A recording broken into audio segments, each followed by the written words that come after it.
Om Swastiastu, Om Namah Shivaya, Om Namo Buddhaya, salam sejahtera, salam budaya, semoga kita selalu dalam keadaan sehat walafiat dan bahagia.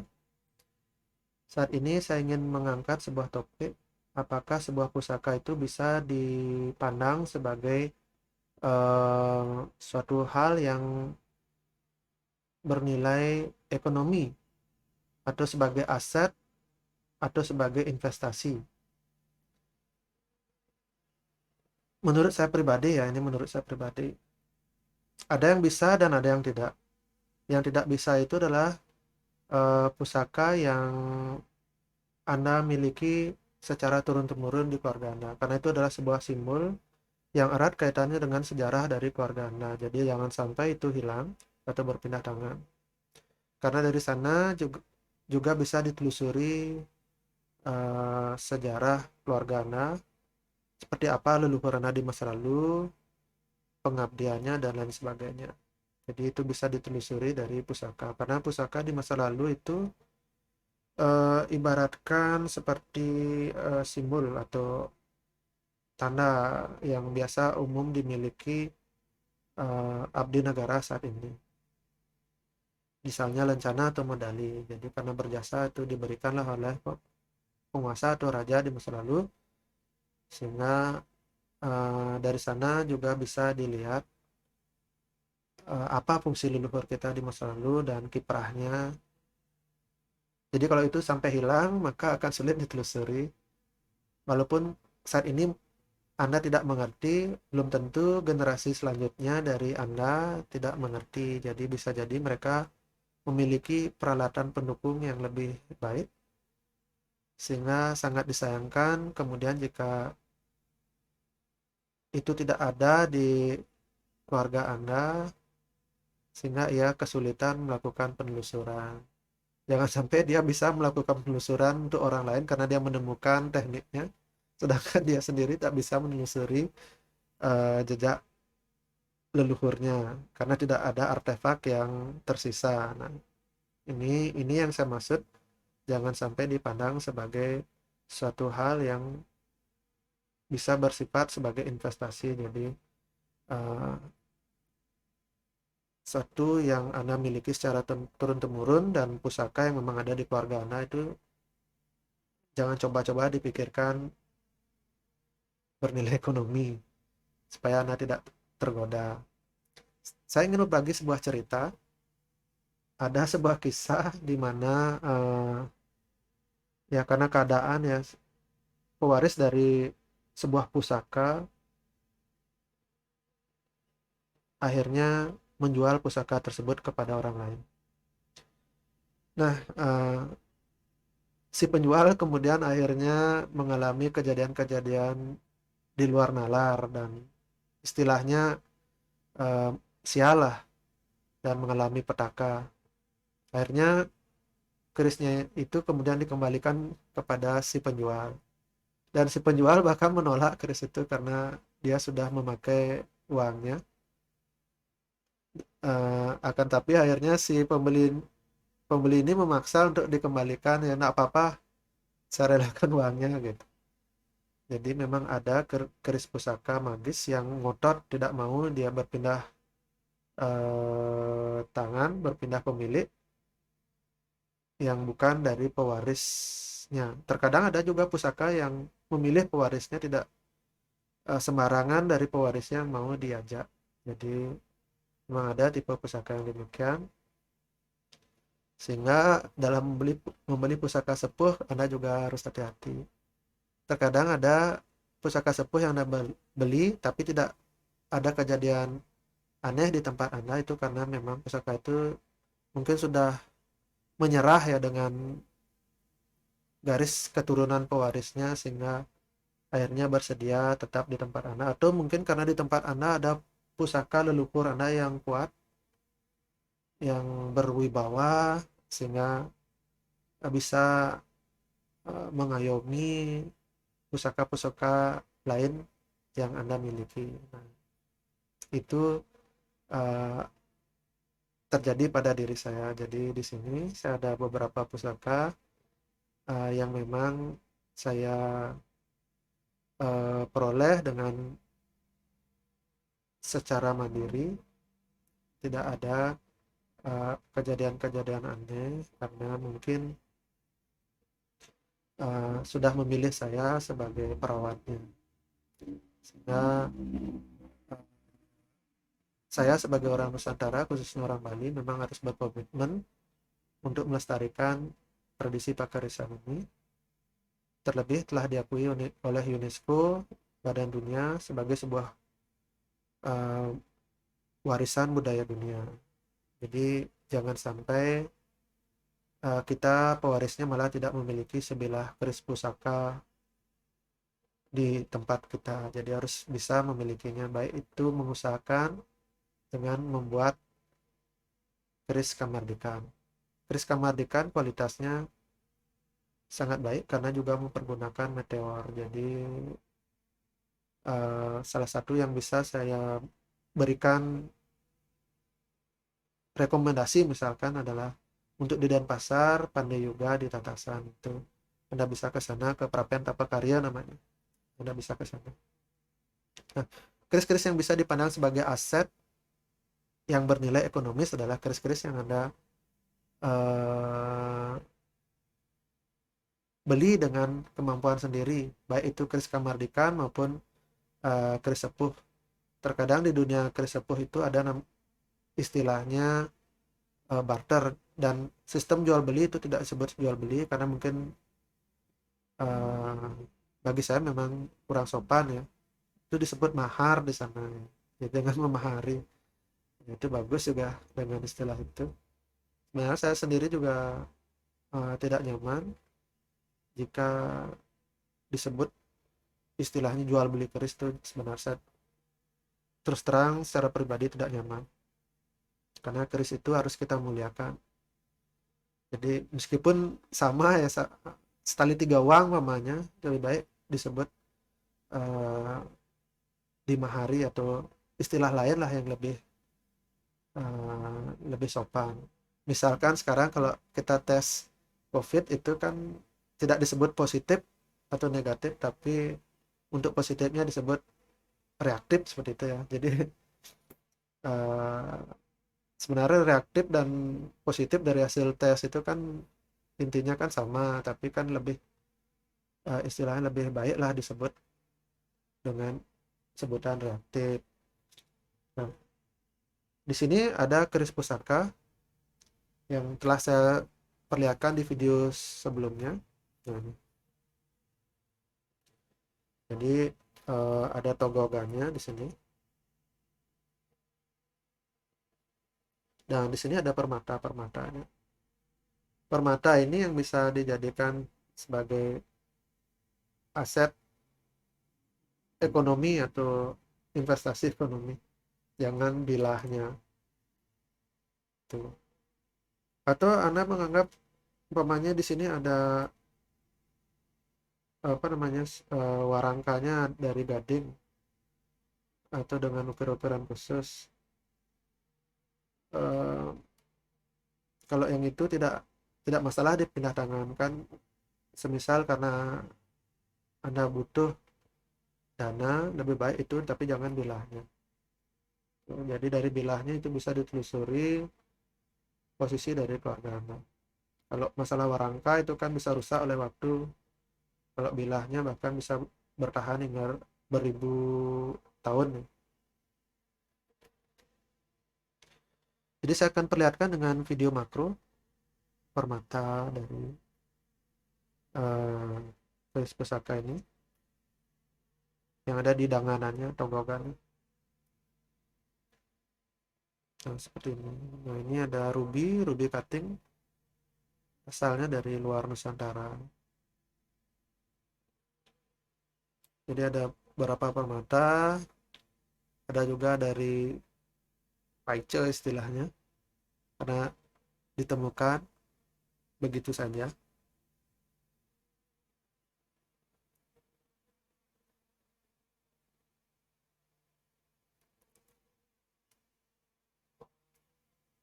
Nah, di masa lalu memang karena kebutuhan ekonomi, tidak jarang keris pusaka itu emasnya dipreteli oleh pewarisnya.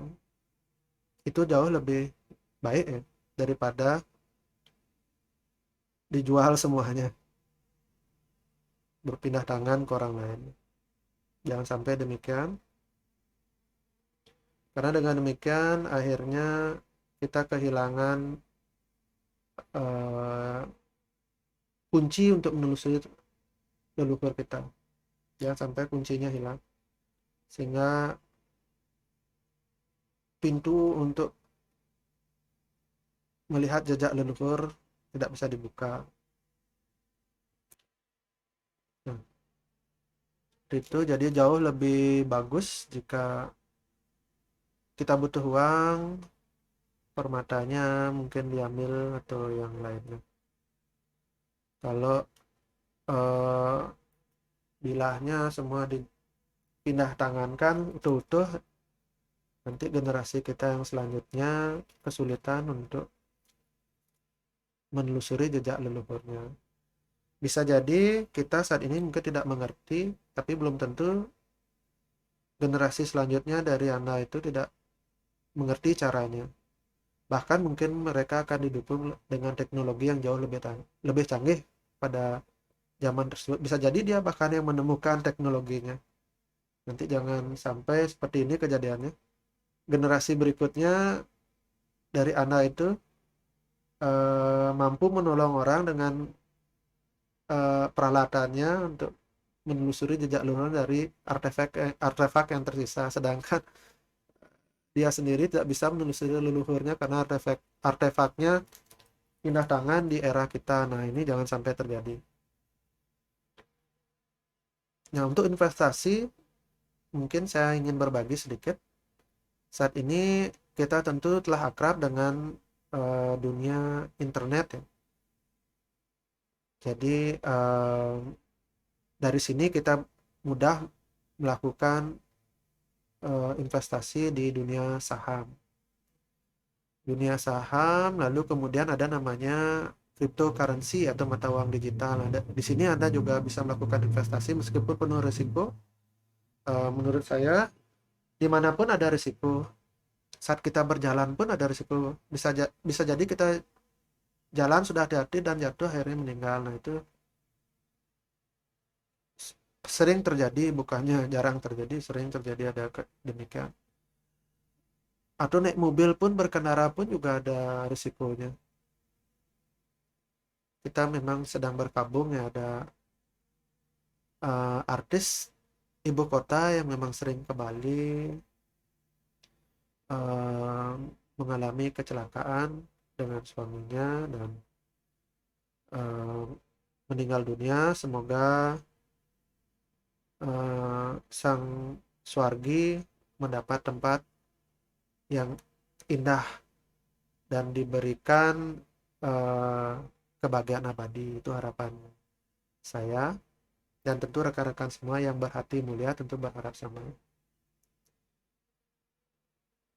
Ya, jadi segalanya ada risiko. Kita uh, tidur pun hari ini juga ada risiko. Belum tentu di esok harinya kita bisa terbangun. Jadi segalanya ada risiko. Sekarang tergantung bagaimana kita melakukan manajemen risiko tersebut.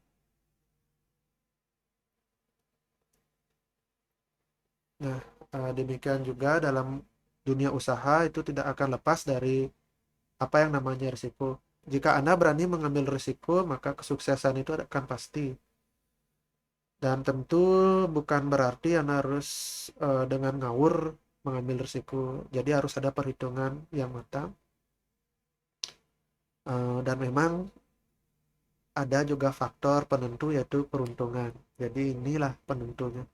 Misalkan Anda melakukan usaha yang sama dengan diri saya, sama-sama jual sepatu, pabriknya sama, harga sama. Tapi saya lebih beruntung dari Anda melakukan penjualan, sedangkan Anda tidak. Bahkan bisa jadi itu berseberangan, toko saya di seberang jalan, Anda di seberangnya. Nah, itu ada yang namanya peruntungan. Terkadang dari segi Feng Shui juga tidak diperkenankan untuk eh, posisi-posisi tertentu, karena itu bisa mempengaruhi peruntungan kita. Jadi itu ada namanya faktor yang tidak bisa dijelaskan dengan akal sehat atau nalar, yaitu mengenai peruntungan tersebut. Anda tidak bisa mengkaji sebuah peruntungan, tidak bisa. Terkadang misalkan ada orang yang belajar tekun dengan orang yang tidak pernah belajar. Dan memang orang yang belajar tekun ini akan jauh lebih sukses dalam pelajaran. Tapi ada juga faktor peruntungan. Nah, ada orang yang tidak belajar, tapi karena waktu ujian itu pilihannya A, B, C, D, dia menjawab dengan sekenanya, ternyata semua masuk. Nah, ini namanya faktor peruntungan yang rumit untuk kita jelaskan. Jadi dalam dunia usaha, selain memang butuh kejelian, butuh keberanian untuk mengambil risiko, memang ada namanya peruntungan. Dan meski demikian, tentu eh, Anda tidak boleh takut untuk mengambil risiko. Yang penting mengerti caranya, tahu cara bersabar, dan tidak, istilahnya tidak mengandalkan emosi melakukan suatu pekerjaan, dan tentu harus terhindar dari rasa tamak, karena kadang ketamakan itu menyebabkan kita jatuh.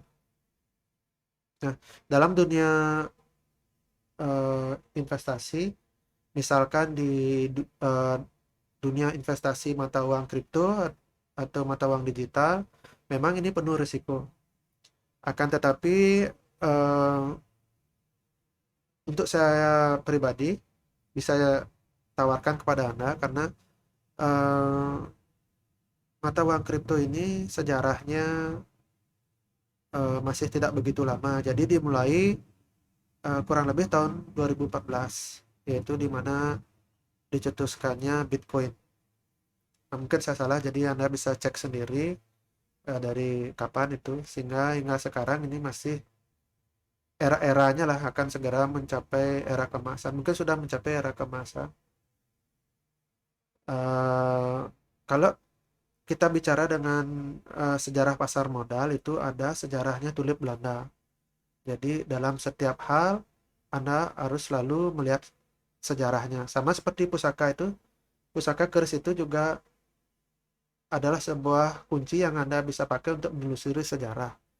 Nah, dalam dunia usaha pun tidak akan terhindar dari apa yang namanya sejarah. Jadi dari sejarah itu Anda bisa melihat fluktuasinya, perkembangannya dari waktu ke waktu, sehingga Anda bisa melakukan prediksi. Dan prediksi Anda ini akan pasti mendekati kenyataan. Jadi sejarahnya yang perlu kita perhatikan ketika kita akan melakukan sebuah investasi yang memiliki risiko. Nah, dalam hal ini yaitu mata uang digital, Anda harus melihat rekam jejaknya. Memang kebanyakan eh, apa namanya mata uang digital itu pendirinya tidak diketahui atau anonim, tapi ada juga yang diketahui. Nah, itu Anda bisa telusuri jejak yang diketahui, apakah orangnya kredibel atau bagaimana, apa memang dia ahli dalam bidang eh, tersebut. Jika dia ahli, maka Anda bisa tenang untuk melakukan investasi di sana. Istilahnya menjadi trader di sana. Jadi di sini lebih tepat untuk Anda sebut sistemnya jual beli atau trader. Terkadang jual belinya itu juga kurang nyaman dipakai di sini. Lebih banyak orang menyebut dirinya trader. Jadi jarang ada menyebut dirinya sebagai jual beli. Lebih banyak menyebut sebagai trader, karena eh, yang dilakukan trading sebenarnya jual beli lah di sana. Nah, di situ Anda harus selalu berpatokan dengan sejarah dan selalu ingat dengan sejarah tulip, di mana tulip itu, bunga tulip, mungkin rekan-rekan semua mengetahui bunga tulip. Bunga tulip sempat dipakai layaknya sebuah aset di era lalu, yaitu di Belanda. Jadi sejarah tentang tulip Belanda itu bisa Anda peroleh di Google atau di apa namanya, di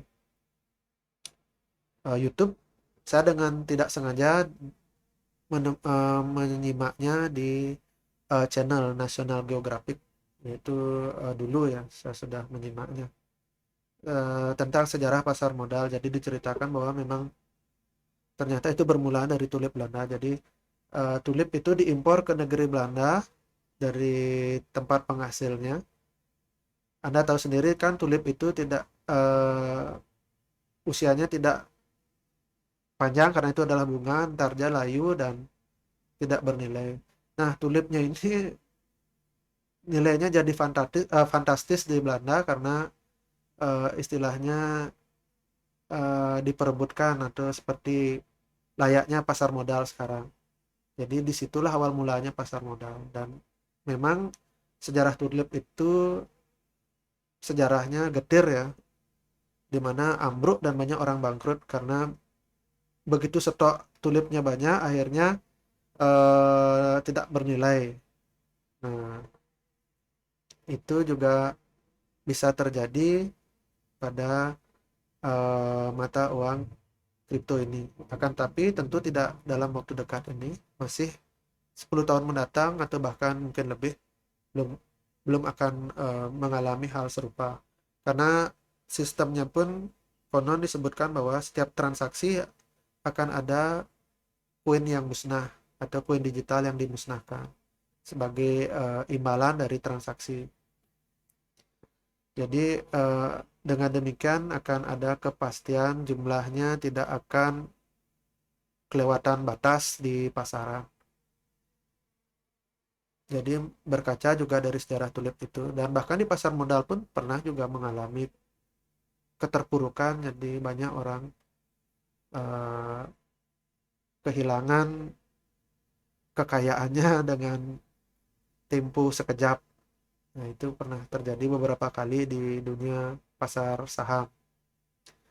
Namanya risiko, segala hal ada risiko. Jadi yang penting kita selalu ingat dengan sejarah, tidak tamak, selalu berhati-hati, Anda pasti akan sukses. Dimanapun itu, pasti akan sukses. Ya, saya akan tutup eh, video kali ini.